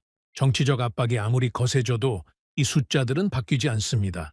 전화 협박이 아무리 심해져도 프랑스가 갑자기 원전을 잘 짓게 되는 건 아니죠. 저는 데이터를 믿기로 했습니다. 감정이나 외교가 아니라 숫자를 기준으로 판단하기로요. 그날 밤 저는 사무실을 나서면서 생각했습니다. 모두가 나를 설득하려 했다. 하지만 정의는 설득으로 만들어지지 않는다. 집으로 돌아가는 길, 프라하의 밤거리가 불빛으로 반짝이고 있었습니다. 저 수많은 불빛들을 켜고 있는 게 바로 전기죠. 만약 저 불빛들이 꺼지면 어떻게 될까요? 도시가 멈추고, 산업이 멈추고, 삶이 멈추게 됩니다. 저는 그 불빛들을 지켜야 하는 책임을 진 사람이었습니다. 정치적 부담이 크다는 건 알고 있었죠. 유럽 관계가 불편해질 수도 있다는 것도 알고 있었습니다. 하지만 그런 것들 때문에 국가의 미래를 망칠 수는 없었습니다. 27조 원짜리 결정을 외교적 체면 때문에 그르칠 수는 없었죠. 전화는 늦은 밤에도 멈추지 않았습니다. 하지만 저는 이미 마음을 정하고 있었습니다. 다음 단계로 나아가야 할 때였죠. 모든 후보국을 동일한 기준으로 비교하는 최종 분석이 필요했습니다. 정치와 외교를 배제하고 오직 숫자만으로 승부를 가르는 냉정한 계산이요. 저는 다음 날 아침 회의에서 그 분석을 지시했습니다. 그리고 그 분석 결과가 나오는 날 모든 것이 결정되게 됩니다. 최종 분석 보고서가 완성되기까지 2주가 걸렸습니다. 저는 실무진에게 명확한 지침을 내렸습니다. 정치적 고려 배제, 외교적 요소 배제, 이미지나 명성 같은 주관적 요소 완전 배제. 오직 객관적 데이터만으로 각 후보국을 평가하라고 했죠. 건설 단가, 공사 기간, 일정 준수율, 예산 초과율, 안전 기록 중단 이력 이런 항목들을 동일한 기준으로 비교해서 표로 만들어 달라고 요청했습니다. 2주 후 그 보고서가 제 책상 위에 놓였습니다. 표지에는 간단하게 적혀 있었죠. 원전 건설 후보국 비교 분석 보고서. 저는 심호흡을 한번 하고 첫 페이지를 펼쳤습니다. 먼저 프랑스 섹션을 봤습니다. 최근 20년간 완공한 원전 수는 단 2기였습니다. 그마저도 하나는 17년, 다른 하나는 16년 이상이 걸렸죠. 평균 예산 초과율은 270%였습니다. 처음 책정한 예산의 거의 3배 가까이 더 들어갔다는 말이죠. 일정 준수율은 사실상 0%였습니다. 단 한 번도 예정된 기한 내에 완공한 적이 없었던 겁니다. 다음은 미국이었습니다. 최근 30년간 완공한 원전 수는 2기였습니다. 그나마 이것도 수십 년 만에 처음 시도한 프로젝트였죠. 공사 기간은 예정의 2배가 넘었고 예산 초과율은 150% 이상이었습니다. 특이사항란에는 웨스팅하우스 파산이라는 문구가 적혀 있었죠. 원전을 짓다가 세계 최대의 원전 기업이 파산한 겁니다. 러시아는 기술력은 있었지만 보고서에는 정치적 리스크 항목이 추가되어 있었습니다. 현재 국제 정세상 체코가 러시아의 핵심 인프라를 맡기는 것은 사실상 불가능하다는 평가였죠. 기술적으로 아무리 뛰어나도 선택할 수 없는 옵션이었습니다. 중국도 마찬가지였습니다. 최근 원전 건설 실적은 인상적이었지만 해외 수출 경험이 부족했고 기술 검증이 충분하지 않다는 평가가 붙어 있었죠. 게다가 유럽연합 회원국이 중국의 국가 핵심 인프라를 맡기는 것은 정치적으로 불가능에 가까웠습니다. 그리고 마지막 섹션, 한국. 저는 그 페이지를 펼치면서 자신도 모르게 숨을 멈췄습니다. 이미 알고 있는 내용이었지만 다른 나라들과 나란히 비교해 놓으니 그 차이가 더욱 극명하게 드러났습니다. 최근 20년간 완공한 원전수 7기 이상, 평균 공사 기간 6년에서 8년, 일정 준수율 95% 이상, 예산 초과율 5% 미만, 해외 수출 실적, 아랍에미리트 바라카 원전 4기 완공. 저는 그 숫자들을 한참 동안 바라봤습니다. 같은 원자력 발전소를 짓는 건데 어떻게 이렇게까지 차이가 날 수 있는 겁니까? 프랑스가 17년 걸리는 걸 한국은 7년에 끝냅니다. 프랑스가 예산을 3배로 초과하는 동안 한국은 예산 안에서 마무리하죠. 특히 눈에 띄는 건 바라카 원전 기록이었습니다. 보고서에는 바라카 프로젝트에 대한 상세 분석이 포함되어 있었습니다. 실무진이 제 지시대로 철저하게 조사한 결과물이었죠. 바라카 원전은 세계 원전 역사상 가장 도전적인 프로젝트 중 하나였습니다. 사막 한가운데 기온 50도를 넘나드는 환경, 원전 건설 경험이 전무한 국가, 모든 조건이 불리했죠. 국제사회에서는 불가능하다는 평가가 지배적이었습니다. 하지만 한국은 해냈습니다. 보고서에는 바라카 현장에서 한국 기술진이 어떻게 일했는지에 대한 내용도 있었습니다. 콘크리트 타설은 기온이 낮은 새벽과 밤에 집중적으로 진행했습니다. 특수 냉각 시스템을 도입해서 콘크리트 온도를 섭씨 70도 이하로 유지했죠. 사막의 모래바람에 대비해서 정밀 기기들은 밀폐된 컨테이너에서 관리했습니다. 물 부족 문제를 해결하기 위해 해수 담수화 시설도 자체적으로 구축했죠. 이런 세부 사항들을 읽으면서 저는 깨달았습니다. 이건 단순히 운이 좋았던 게 아니구나.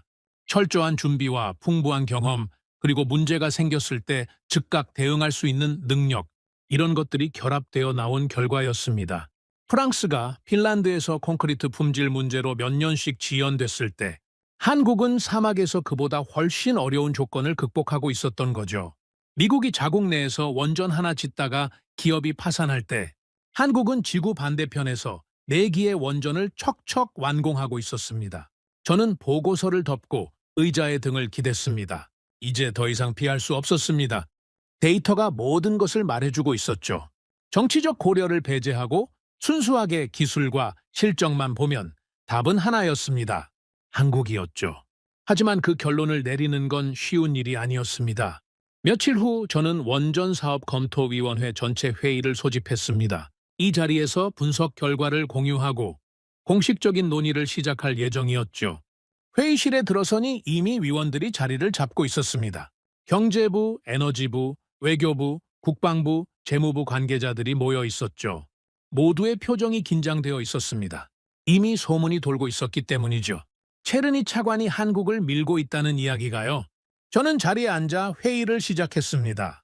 오늘은 원전 건설 후보국에 대한 최종 분석 결과를 공유하겠습니다. 먼저 말씀드릴 것은 이 분석은 순수하게 객관적 데이터에 기반했다는 점입니다. 정치적 고려나 외교적 요소는 배제했습니다. 회의실이 조용해졌습니다. 저는 스크린에 비교 분석표를 띄웠죠. 먼저 프랑스입니다. 표가 화면에 나타났습니다. 17년 270% 예산 초과, 일정 준수율 0%. 숫자들이 빨간색으로 강조되어 있었죠. 핀란드 올킬루오토 3호기는 4년 예정이 17년이 걸렸습니다. 예산은 30억 유로에서 110억 유로로 증가했죠. 프랑스 본토의 플라망빌 3호기도 비슷한 상황입니다. 원인은 20년 이상의 건설 공백으로 인한 산업 생태계 붕괴입니다. 기술자가 사라지고 노하우가 소멸됐습니다. 위원들의 표정이 굳어지기 시작했습니다. 몇몇은 서로 눈빛을 교환했죠. 프랑스 실적이 이 정도로 나쁜 줄은 몰랐던 모양이었습니다. 다음은 미국입니다. 화면이 바뀌었습니다. 30년간 신규 건설 제로, 웨스팅하우스 파산, 보글 프로젝트 350억 달러 초과. 미국은 1996년 이후 단 하나의 원전도 새로 짓지 못했습니다. 가장 최근 시도인 보글 프로젝트는 예정보다 7년 이상 지연됐고 예산은 2배 이상 초과됐습니다. 공사를 맡은 웨스팅하우스는 파산했죠. 원인은 프랑스와 동일합니다. 오랜 공백으로 인한 산업 역량 소멸입니다. 회의실 분위기가 점점 무거워졌습니다.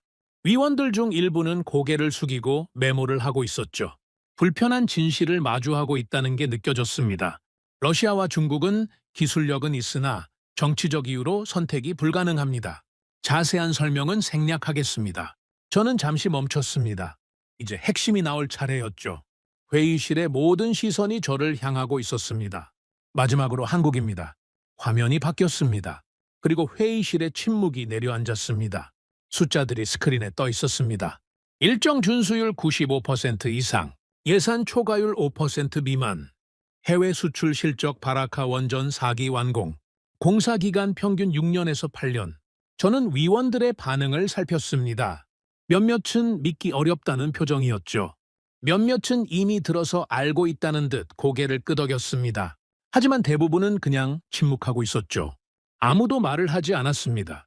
저는 바라카 프로젝트에 대해 추가 설명을 이어갔습니다.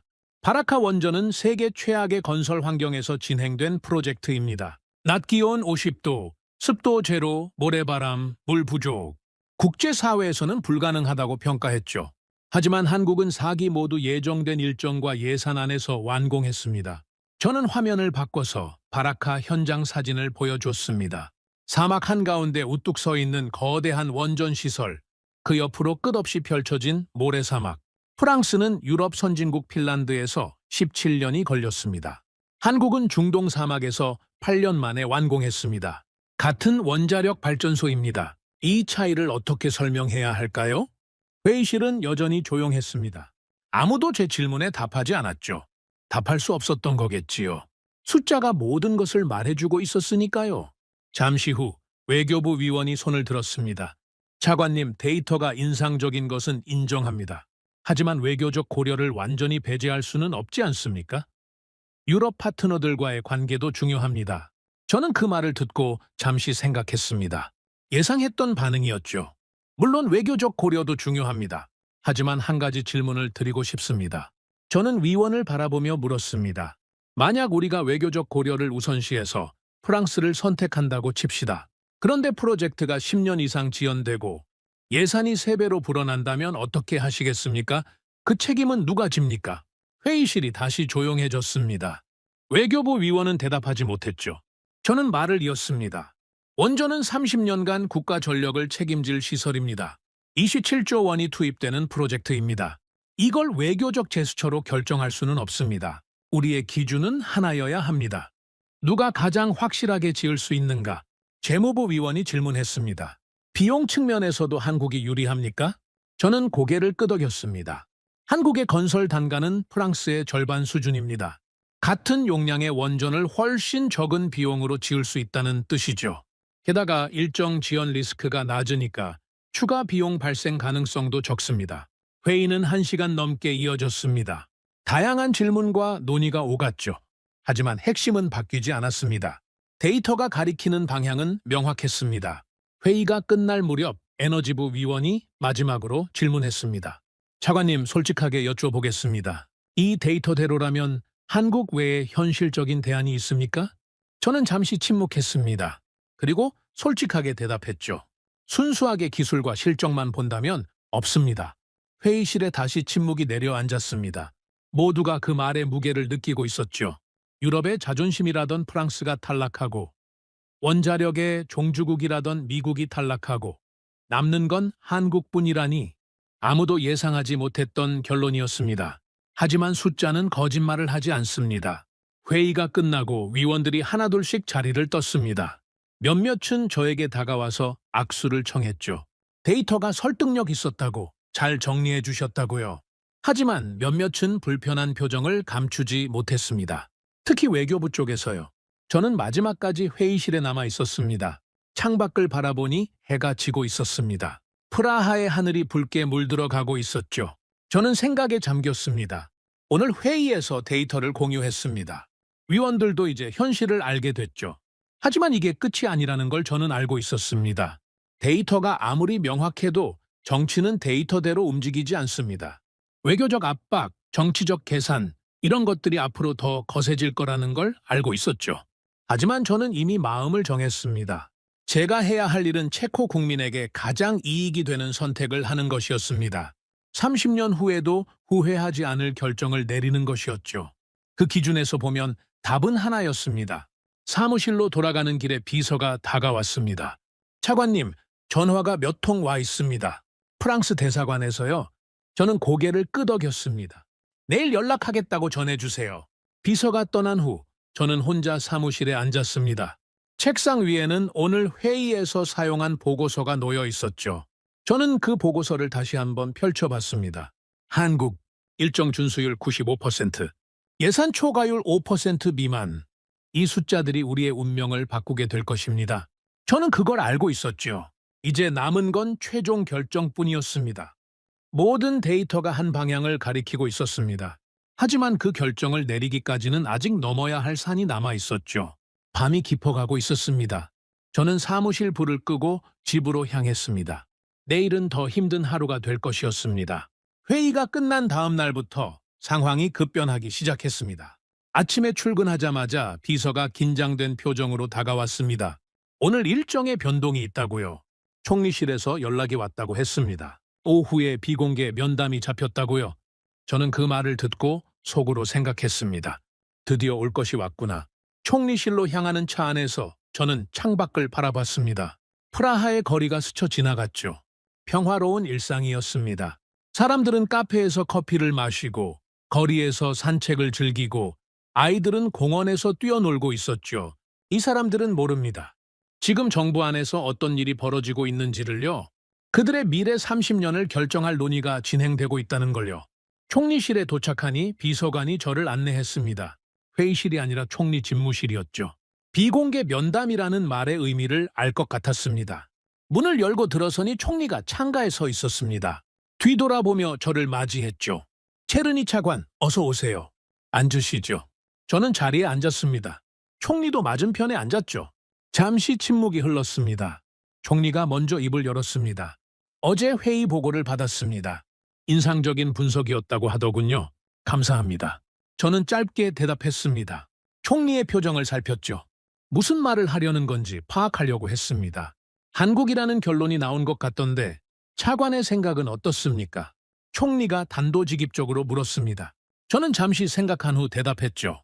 데이터만 보면 그렇습니다. 기술력, 실적, 비용, 일정 준수율.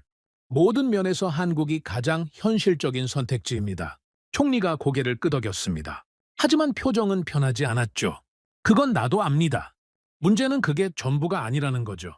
총리가 자리에서 일어나 창가로 걸어갔습니다. 프라하 시내가 내려다 보이는 창이었죠. 한참을 바라보다가 말을 이었습니다. 오늘 아침에 프랑스 대사가 찾아왔습니다. 비공식적으로요? 체코와 프랑스의 오랜 우호 관계를 언급하면서 이번 결정에 대해 우려를 표명하더군요. 저는 조용히 듣고 있었습니다. 독일 쪽에서도 연락이 왔습니다.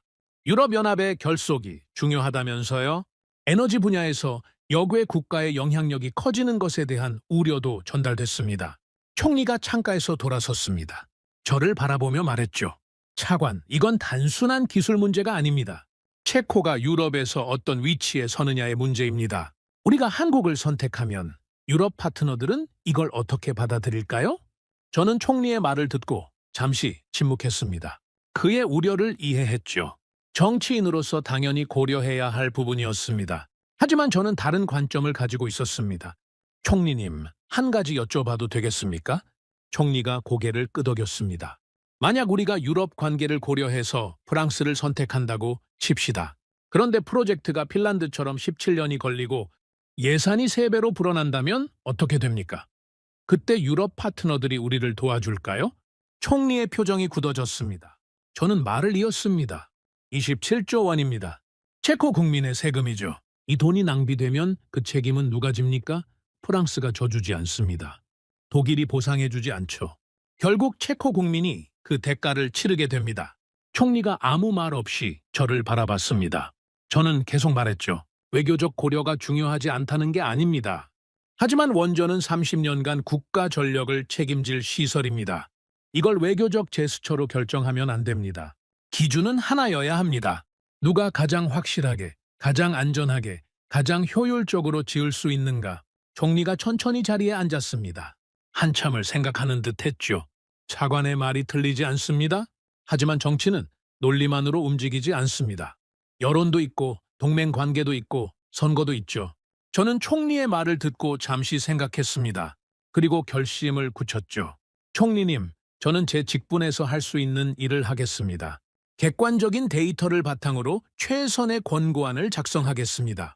최종 결정은 총리님과 내각의 몫이죠. 하지만 제가 드릴 수 있는 조언은 하나입니다. 총리가 저를 바라봤습니다. 30년 후에도 후회하지 않을 결정을 내리십시오. 총리실을 나온 후 저는 한동안 복도에 서 있었습니다. 다리에 힘이 풀리는 것 같았죠. 긴장이 한꺼번에 풀린 모양이었습니다. 사무실로 돌아가는 길에 생각했습니다. 총리가 어떤 결정을 내릴지는 모릅니다. 정치적 계산이 데이터를 이길 수도 있죠. 하지만 저는 제가 해야 할 일을 했습니다. 객관적인 분석을 제공하고 솔직한 조언을 드렸습니다. 그 이상은 제 손을 떠난 영역이었죠. 며칠 후 저는 최종 권고안 작성에 들어갔습니다. 이번에는 더 철저하게 준비했습니다. 단순히 데이터를 나열하는 것이 아니라 각 시나리오별로 예상되는 결과를 구체적으로 분석했죠. 프랑스를 선택했을 때의 리스크, 한국을 선택했을 때의 리스크, 각각의 장단점을 객관적으로 비교했습니다. 프랑스 시나리오부터 작성했습니다. 장점은 명확했죠. 유럽연합 내 관계 유지, 외교적 안정, 전통적 파트너십 강화, 이런 것들이었습니다. 하지만 단점도 명확했죠. 최근 실적 기준 예상 공사 기간 15년에서 20년, 예상 예산 초과율 200%에서 300%, 총 예상 비용 27조 원에서 80조 원 사이. 저는 그 숫자들을 쓰면서 손이 떨렸습니다. 80조 원이라니요. 처음 예산의 3배입니다. 그 돈이 어디서 나옵니까? 체코 국민의 세금에서 나오죠. 다른 복지 예산을 줄여야 할 수도 있습니다. 교육이나 의료 예산이 삭감될 수도 있죠. 한국 시나리오도 작성했습니다. 단점부터 적었죠. 유럽 파트너들의 불만, 외교적 긴장 가능성, 여고의 국가에 대한 의존도 증가 우려, 이런 것들이었습니다. 하지만 장점은 훨씬 컸죠. 최근 실적 기준 예상 공사 기간 7년에서 10년, 예상 예산 초과율 5% 미만, 총 예상 비용 27조 원 수준 유지. 숫자는 거짓말을 하지 않습니다. 프랑스를 선택하면 20년 걸릴 수 있는 일을 한국을 선택하면 10년 안에 끝낼 수 있습니다. 프랑스를 선택하면 80조 원까지 불어날 수 있는 비용을 한국을 선택하면 27조 원 선에서 마무리할 수 있죠. 이 차이가 체코에 어떤 의미인지 아십니까? 프랑스를 선택해서 10년이 더 걸리면 그 10년 동안 체코는 불안정한 전력 상황에서 버텨야 합니다. 노후화된 발전소들을 억지로 가동하면서 언제 문제가 터질지 모르는 상태로 지내야 하죠. 그 사이에 산업 경쟁력은 떨어지고 외국 기업들은 체코 투자를 꺼리게 될 겁니다. 예산이 3배로 불어나면 어떻게 됩니까? 53조 원이 추가로 필요하다는 뜻입니다. 그 돈은 어디서 나옵니까? 다른 분야 예산을 줄여야죠. 아니면 국가 부채를 늘려야 합니다. 어느 쪽이든 체코 국민이 그 대가를 치르게 됩니다. 저는 권고안을 작성하면서 점점 확신이 굳어졌습니다. 이건 한국이냐 프랑스냐의 문제가 아니었습니다. 체코의 미래를 어떻게 설계하느냐의 문제였죠. 단기적인 외교 관계를 위해 장기적인 국가 이익을 포기할 것인가, 아니면 장기적인 관점에서 최선의 선택을 할 것인가. 저에게 답은 명확했습니다. 권고안의 마지막 페이지를 작성할 때 저는 오래 고민했습니다. 어떤 문장으로 마무리해야 할지를요. 결국 이렇게 썼습니다. 본 분석은 객관적 데이터에 기반한 기술적 평가입니다. 정치적, 외교적 고려는 별도로 검토되어야 합니다. 그러나 순수하게 기술과 실적, 비용과 효율성만을 기준으로 판단할 때 한국전력 컨소시엄이 가장 현실적인 선택지라는 것이 본 분석의 결론입니다. 권고안을 완성하고 나서 저는 한동안 모니터 화면을 바라봤습니다. 이 문서가 어떤 결과를 가져올지 알 수 없었죠. 받아들여질 수도 있고 묵살될 수도 있었습니다. 정치적 판단에 밀려서 서랍 속에 처박힐 수도 있었죠. 하지만 저는 제가 할 수 있는 일을 다 했습니다. 권고안을 제출한 날 저녁, 저는 오랜만에 일찍 퇴근했습니다. 집으로 가는 길에 프라하의 야경을 바라봤습니다. 도시 전체가 불빛으로 빛나고 있었죠. 수만 개의 창문에서 불빛이 새어나오고 거리의 가로등이 밤길을 밝히고 광고판들이 형형색색으로 빛나고 있었습니다. 저 모든 불빛이 전기로 켜지는 겁니다. 만약 전기가 끊기면 저 불빛들이 전부 꺼지겠죠. 도시가 어둠에 잠기고 사람들의 일상이 멈추게 됩니다. 병원에서는 생명 유지 장치가 꺼지고 공장에서는 기계가 멈추고 가정에서는 냉장고가 작동을 멈추죠. 정의는 그냥 편의 시설이 아닙니다. 현대 문명의 기반이죠. 그 기반을 지키는 게 제 일이었습니다. 저는 그 책임을 다하기 위해 최선을 다했죠. 데이터를 분석하고 비교하고 결론을 내렸습니다. 정치적 압박에도 흔들리지 않으려고 노력했죠. 이제 결정은 다른 사람들의 손에 넘어갔습니다. 일주일이 지났습니다. 총리실에서 연락이 왔습니다. 내각 회의가 소집됐다고요. 원전 사업 관련 최종 논의를 위해서였죠. 저도 참석하라는 연락을 받았습니다. 회의실에 들어서니 모든 장관들이 자리에 앉아 있었습니다. 분위기가 무거웠죠. 모두가 이 회의의 의미를 알고 있었습니다. 오늘 방향이 정해질 거라는 걸요. 총리가 회의를 시작했습니다. 오늘은 원전 건설 사업에 대한 최종 방향을 논의하겠습니다.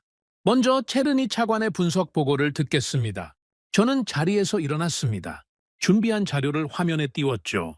15분간 핵심 내용을 설명했습니다. 프랑스와 미국의 실패 사례, 한국의 성공 사례, 비용 비교, 일정 비교, 리스크 분석, 모든 것을 객관적인 숫자로 보여줬죠. 발표를 마치고 자리에 앉았습니다. 잠시 침묵이 흘렀습니다. 그리고 외무장관이 손을 들었죠. 분석은 잘 들었습니다. 하지만 외교적 파장에 대한 고려가 부족한 것 같습니다. 프랑스와의 관계, 유럽연합 내에서의 위치, 이런 것들도 중요하지 않습니까? 저는 대답하려 했지만 총리가 먼저 말했습니다. 외무장관의 우려는 이해합니다.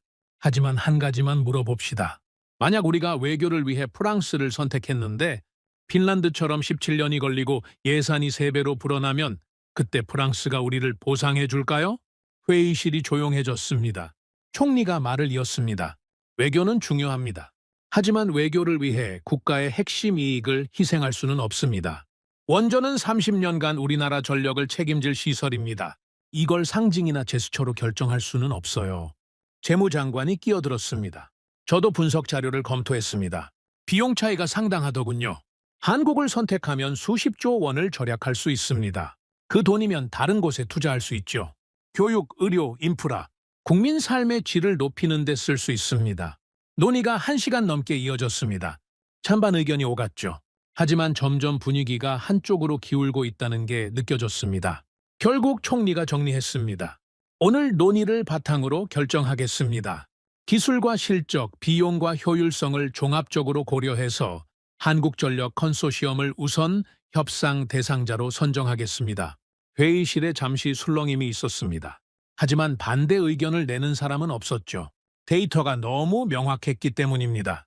저는 그 순간 안도감과 함께 무거운 책임감을 느꼈습니다. 이제 진짜 시작이었습니다. 방향은 정해졌지만 최종 계약까지는 아직 갈 길이 멀었죠. 협상이 남아있었고 세부 조건 조율이 남아있었고 정치적 후폭풍에 대한 대응도 필요했습니다. 하지만 가장 어려운 고비는 넘겼습니다. 숫자가 승리한 겁니다. 회의가 끝나고 밖으로 나오니 해가 지고 있었습니다. 프라하의 하늘이 붉게 물들어 있었죠. 저는 잠시 그 하늘을 바라봤습니다. 거짓말을 하는 건 사람이지 기록이 아니다. 저는 속으로 그렇게 생각했습니다. 정치적 수사, 외교적 압박, 온갖 설득과 협박이 난무했지만 결국 숫자 앞에서는 아무것도 아니었죠. 17년 대 7년, 300% 초과대 5% 미만, 이 숫자들이 모든 논쟁을 종결시켰습니다. 사무실로 돌아가는 길에 비서가 다가왔습니다. 차관님 축하드립니다. 저는 고개를 저었습니다. 아직 축하할 때가 아닙니다. 이제 시작이에요. 진짜 어려운 건 지금부터였습니다. 결정은 내려졌지만 그 결정을 현실로 만드는 건 다른 문제였죠. 협상, 계약, 착공, 완공. 아직 수년간의 여정이 남아 있었습니다. 하지만 방향은 정해졌습니다. 체코는 선택을 했습니다. 감정이 아니라 데이터를, 상징이 아니라 실적을, 외교가 아니라 국가 이익을 선택했죠. 그리고 그 선택은 단순히 체코만의 선택이 아니었습니다. 세계가 지켜보고 있었죠. 유럽의 한 나라가 전통의 원전 강국들을 제치고 한국을 선택했다는 소식은 곧 전 세계로 퍼져나갈 겁니다. 판이 바뀌기 시작한 겁니다. 내각 회의가 끝난 후 저는 며칠간 숨을 돌릴 수 있을 거라 생각했습니다. 하지만 틀렸습니다. 결정이 내려진 후가 오히려 더 힘들었죠. 회의 결과가 새어나가기 시작한 건 다음 날부터였습니다. 정부 내에서 비밀이 유지되는 건 생각보다 어려운 일이죠.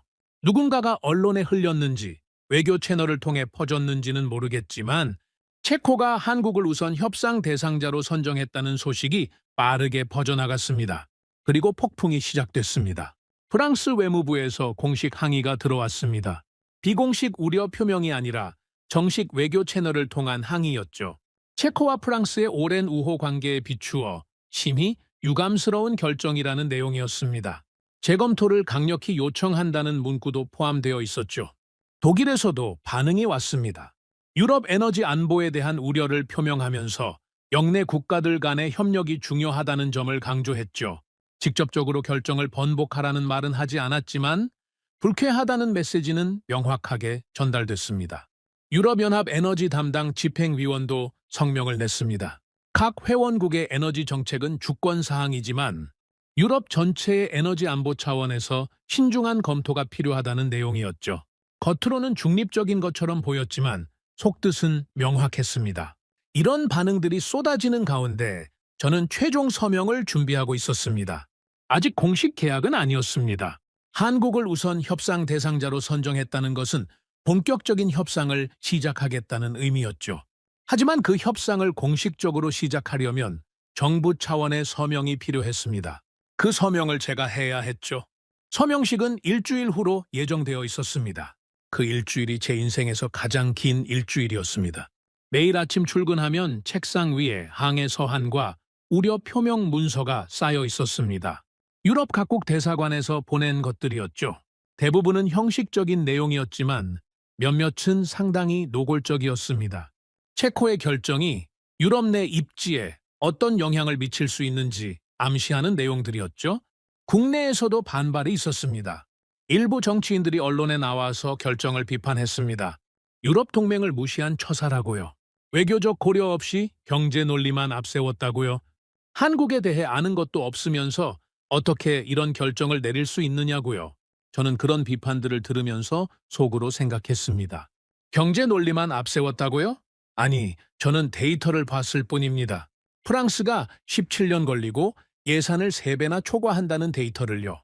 한국이 사막에서도 일정과 예산을 지켰다는 데이터를요. 그게 경제 논리입니까? 그건 현실입니다. 하지만 저는 공개적으로 반박하지 않았습니다.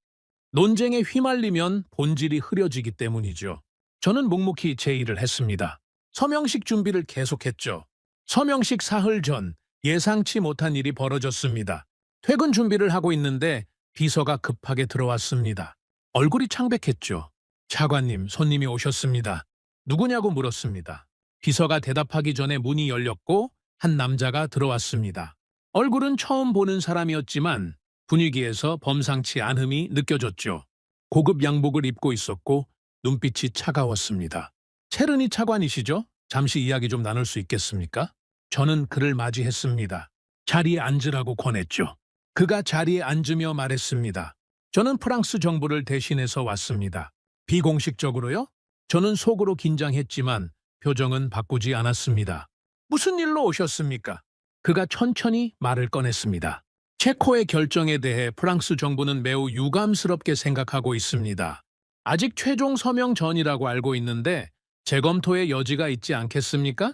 저는 잠시 침묵했습니다. 그리고 대답했죠. 결정은 내각 회의에서 내려졌습니다. 저 혼자 바꿀 수 있는 문제가 아닙니다. 그가 고개를 끄덕였습니다. 하지만 물러서지 않았죠. 물론 이해합니다. 하지만 차관님께서 핵심 역할을 하셨다는 건 알고 있습니다. 차관님의 분석 보고서가 결정에 큰 영향을 미쳤다고 들었습니다. 저는 아무 말 하지 않았습니다. 그가 말을 이었습니다. 프랑스는 체코의 오랜 친구입니다. 유럽연합 내에서 체코를 지지해온 것도 프랑스입니다. 이번 결정이 양국 관계에 어떤 영향을 미칠지 차관님도 생각해 보셨을 겁니다. 저는 그의 말을 듣고 천천히 대답했습니다. 저도 양국 관계의 중요성을 잘 알고 있습니다. 하지만 원전은 30년간 국가 전력을 책임질 시설입니다. 이 결정을 외교적 고려만으로 내릴 수는 없었습니다. 그가 잠시 침묵했습니다. 그리고 목소리를 낮춰서 말했죠. 차관님, 솔직하게 말씀드리겠습니다. 이 결정이 번복되지 않으면 체코는 유럽에서 고립될 수 있습니다. 여러 분야에서 협력이 어려워질 수 있죠. 차관님의 커리어에도 영향이 있을 수 있습니다. 저는 그 말을 듣고 순간 화가 치밀어 올랐습니다. 하지만 참았죠. 감정적으로 대응하면 지는 겁니다. 저는 차분하게 대답했습니다. 제 커리어 걱정은 하지 않으셔도 됩니다. 저는 체코 국민을 위해 일하고 있습니다. 제 개인적인 이익을 위해서가 아니라요. 그가 저를 한참 바라봤습니다. 제 눈을 피하지 않았죠. 저도 그의 눈을 똑바로 바라봤습니다. 결국 그가 먼저 시선을 거두었습니다. 차관님의 뜻은 알겠습니다. 하지만 이건 끝이 아닙니다. 앞으로 어떤 일이 벌어질지 지켜보시죠. 그는 그 말을 남기고 사무실을 나갔습니다. 그가 떠난 후 저는 한동안 자리에 앉아 있었습니다. 손이 떨리는 게 느껴졌죠. 긴장이 풀리면서 온몸에 힘이 빠졌습니다. 협박이었습니다. 노골적인 협박이었죠. 하지만 저는 물러설 수 없었습니다. 여기서 물러서면 모든 게 무너집니다. 데이터가 무너지고 원칙이 무너지고 결국 체코의 미래가 무너지는 거죠. 그날 밤 저는 잠을 이루지 못했습니다. 전장을 바라보며 생각했습니다. 내가 옳은 결정을 한 건가? 정말로 이게 최선인가? 한국을 선택한 게 맞는 건가? 의심이 밀려왔습니다. 두려움도 밀려왔죠. 저 혼자 감당하기에는 너무 큰 결정이라는 생각이 들었습니다. 하지만 새벽녘이 되자 생각이 정리됐습니다. 저는 감정으로 결정한 게 아닙니다. 데이터로 결정했죠. 프랑스의 기록, 미국의 기록, 한국의 기록, 이 숫자들을 비교하면 답은 하나였습니다.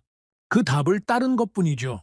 프랑스의 압박이 아무리 거세져도 프랑스가 갑자기 원전을 잘 짓게 되는 건 아닙니다. 17년 걸리던 게 갑자기 7년으로 줄어들지 않죠. 예산 300% 초과가 갑자기 5% 미만이 되지 않습니다. 숫자는 변하지 않습니다. 저는 그 숫자를 믿기로 했습니다. 서명식 당일이 밝았습니다. 아침에 일어나서 거울을 봤습니다. 며칠간 잠을 제대로 못 자서 얼굴이 많이 상해 있었죠. 눈 밑에 다크서클이 짙게 내려앉아 있었습니다. 하지만 눈빛은 흔들리지 않았습니다. 출근해서 서명식 준비를 점검했습니다. 한국 측 대표단이 이미 프라하에 도착해 있었죠. 오후에 경제산업부 대회의실에서 서명식이 진행될 예정이었습니다. 서명식 1시간 전 총리에게서 전화가 왔습니다. 체르니 차관, 오늘 서명식 잘 진행해 주세요. 프랑스 쪽에서 마지막까지 압박이 있었지만 우리의 결정은 바뀌지 않습니다. 저는 대답했습니다. 알겠습니다, 총리님. 총리가 덧붙였습니다. 차관이 고생 많았습니다. 쉽지 않은 결정이었죠? 하지만 옳은 결정이었다고 생각합니다. 30년 후에 우리 후손들이 이 결정을 평가하겠지만 저는 그들이 고맙게 생각할 거라고 믿습니다. 저는 그 말을 듣고 순간 목이 메었습니다. 하지만 참았죠. 감사합니다, 총리님. 전화가 끊긴 후 저는 잠시 창밖을 바라봤습니다. 프라하의 하늘이 맑았습니다. 좋은 날씨였죠. 마치 오늘 일을 축복해주는 것 같았습니다. 오후 3시, 서명식이 시작됐습니다. 대회의실에는 양측 대표단이 자리를 잡고 있었습니다. 언론사 카메라들이 설치되어 있었고 플래시가 터지고 있었죠.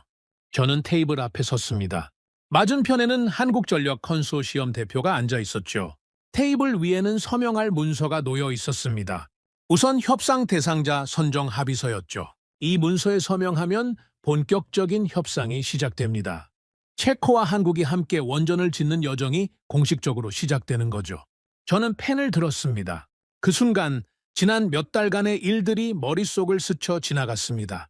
처음 27조 원이라는 숫자를 봤을 때의 두려움, 프랑스와 미국의 실패 기록을 발견했을 때의 충격, 한국의 데이터를 확인했을 때의 놀라움, 정치적 압박 속에서 버텼던 밤들, 협박 전화를 받았던 순간들, 모든 것이 이 순간을 위한 것이었습니다.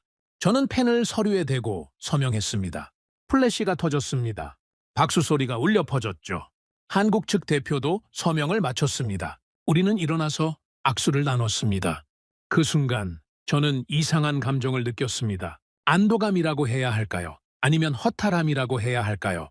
오랫동안 짊어지고 있던 무거운 짐을 내려놓은 것 같은 느낌이었습니다.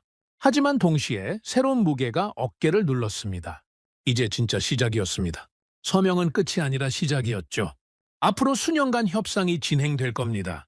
계약 조건을 조율하고 세부 사항을 확정하고 착공 준비를 해야 하죠. 그리고 실제로 원전을 짓는데 또 수년이 걸릴 겁니다. 하지만 방향은 정해졌습니다. 서명식이 끝나고 기자회견이 이어졌습니다. 기자들의 질문이 쏟아졌죠. 유럽 파트너들의 반발에 대해 어떻게 생각하십니까? 한 기자가 물었습니다. 저는 차분하게 대답했죠. 체코는 유럽의 일원입니다. 유럽 파트너들과의 관계를 소중히 여기죠. 하지만 원전은 30년간 국가 전력을 책임질 핵심 인프라입니다. 이 결정은 기술력, 실적, 비용, 효율성을 종합적으로 검토한 결과입니다. 체코 국민에게 가장 이익이 되는 선택을 했다고 확신합니다. 한국을 선택한 결정적인 이유가 무엇입니까? 다른 기자가 물었습니다. 저는 잠시 생각한 후 대답했죠. 숫자입니다. 데이터가 말해줬습니다. 한국은 일정을 지키고 예산을 지키고 세계에서 가장 어려운 환경에서도 성공적으로 원전을 완공했습니다. 이런 기록을 가진 나라는 한국밖에 없었습니다. 기자회견이 끝나고 저는 사무실로 돌아왔습니다. 해가 지고 있었습니다. 창밖으로 프라하의 석양이 보였죠. 붉은 빛이 도시 전체를 물들이고 있었습니다. 저는 그 풍경을 바라보며 생각에 잠겼습니다. 오늘 제가 서명한 문서 한 장이 체코의 미래를 바꾸게 될 겁니다. 30년 후 체코 국민들은 안정적인 전력을 공급받으며 살아가겠죠. 공장은 멈추지 않고 돌아가고, 가정에는 불이 켜지고, 병원에서는 생명을 구하는 장비들이 작동할 겁니다. 그게 제가 원했던 겁니다. 정치적 찬사도 개인적인 영광도 바라지 않았습니다. 저는 그저 제 일을 했을 뿐이죠. 데이터를 분석하고 비교하고 가장 합리적인 결론을 내렸습니다. 압박에